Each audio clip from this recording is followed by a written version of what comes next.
Name and age? James Reynolds, Reynolds. I am 71 years old. Which war did you serve in? I served in Vietnam. I am an active combat veteran. My primary duty station in Vietnam was the large Air Force base at Da Nang. I was there for 2.5 years. What was your job assignment? Being in the Air Force and having technical skills, I'd gone to a military school in the Air Force, a 55-week-long military school, where they basically taught me how to maintain and repair the onboard weapons systems, bomb launch systems, missile launch systems, the armament, the guns, the forward and sides-looking radar systems for missile avoidance. And my job was to keep all those systems in working order. And when the aircraft came back after having been attacked, to repair the damage done to those systems. Did you see combat? Oh, see combat. Da Nang was kind of a focus for the North Vietnamese because from Da Nang is where most of the air power was directed into North Vietnam.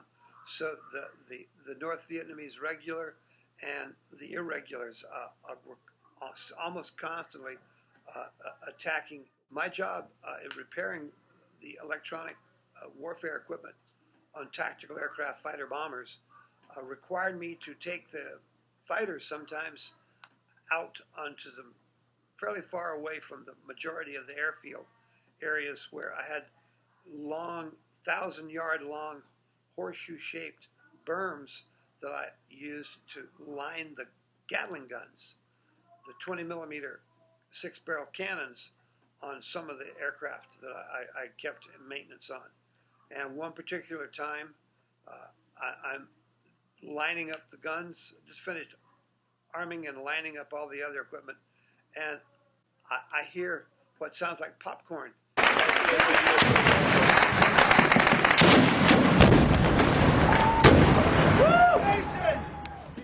And I looked up from the piece of equipment that I was using to operate all the equipment on board the aircraft with, and I saw about 9 figures in black running from as far away as the berm was, maybe 900 yards, towards me and shooting.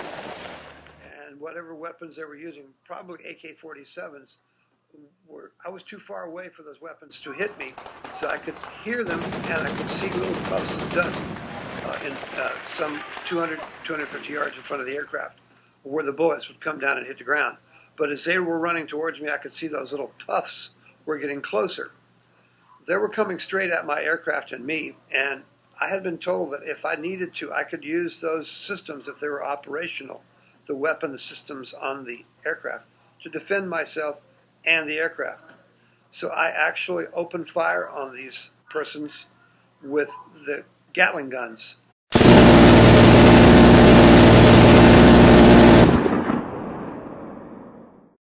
On board the F-105 Thunder Chief that I was servicing at the time. And it was, thinking back on it, it was really horrible. But at the particular time, it was them or me. I think I pretty much cut into little pieces 4 of them. Because when you're hit with 6,000 bullets a minute, that can really turn a human body into pieces. How did people entertain themselves, and were there entertainers? Yes, from individual entertainment, beer drinking, group entertainment, drinking games, some gambling, but mostly just drinking and carrying on. We played a lot of volleyball, basketball, and on a regular basis we had pretty much named Hollywood stars coming over and entertaining us, either comedians like Bob Hope or bands. I wasn't really into the music that the bands would bring over because they were, I thought, the kind of music my mom and dad liked, 50s and 40s style music. No really strong hardcore rock and roll. But we had entertainment. Also, there was a radio station operating out of Da Nang that played the top 40 hits from the States. So, and there were actually stations we could pick up from offshore that played music. And even the North Vietnamese sometimes would broadcast rock and roll where we could pick it up. Did you make any close friendships while in the service? Yes, when you're put in those kind of situations where your life is in the balance and can be saved or ruined by those folks that you're closest to, working with, and in the same outfit with, of course, you develop very close brotherhood kinships, closer than a lot of your blood kinships, because, again, it's the stressful situation of being in a war zone, of being actively being shot at, and having to depend on everyone around you to help save you as they are dependent on you in times to help save them. So yeah, the bond of brotherhood was very tight, and it continued with a number of my friends that I made while I was in Vietnam for several years afterward. When did you start getting into growing marijuana? I probably didn't, thinking back on it, it was probably not until about 1975 that I decided, to take some of the seeds from the Mexican, because I was hearing other people were doing it too, and grow my own instead of continuing to buy the Mexican that was pretty much all that was available back then. And so I'd say around 1975, I started teaching myself how to grow pot. In December 1976, what did you run across in Yosemite National Park? That was quite a fun time. I was dating a girl in Palo Alto, California, whose one of her brothers was a rock climber, a pretty famous rock climber, living in Yosemite Valley, and in one of the rock climber camps there. And he called us up and told us that there had been a plane crash in the Hetch Hetchy Reservoir, and bales of marijuana were popping up from where the plane had sunk after it crashed.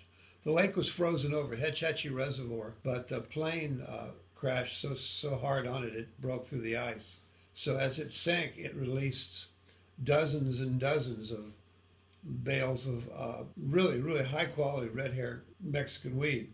And it took about 4 hours for us to get up from Palo Alto to Yosemite.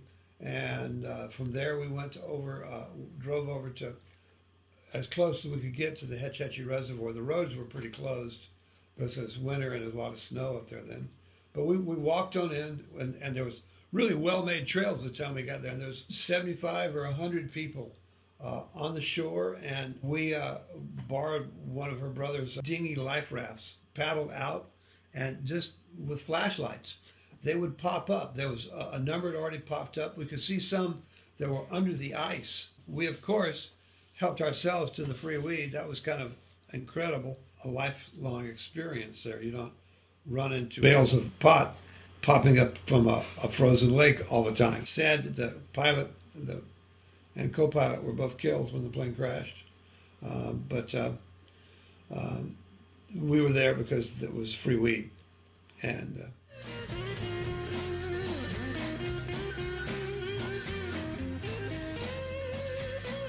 there must be some kind of way